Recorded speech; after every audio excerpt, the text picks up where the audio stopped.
En Syrie, les proches des chiites donc, qui sont tenus en otage, et devant l'ambassade turque, on fait encore une protestation. Et donc, le but de la protestation, c'est que si ils n'apprécient pas notre mouvement, et donc ils peuvent partir de notre pays.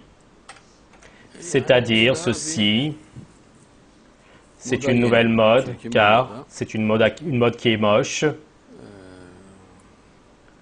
Et vis-à-vis des Turcs, une mentalité antipathique. Auparavant, il y avait cela parmi nos frères arabes, donc il y avait la haine des Turcs chez une partie d'eux, et également parmi nos frères turcs, il y avait la haine des Arabes.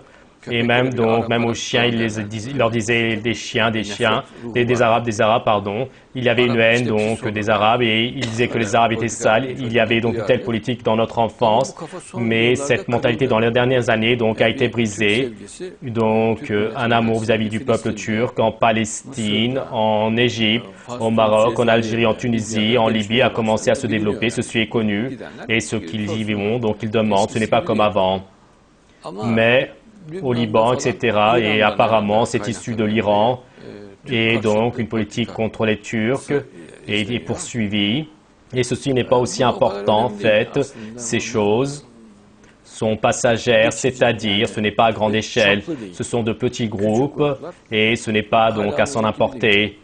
C'est-à-dire, s'il y avait une ouverture donc importante, une structure importante, je l'aurais dit, et cela ne l'est pas, si Dieu le veut.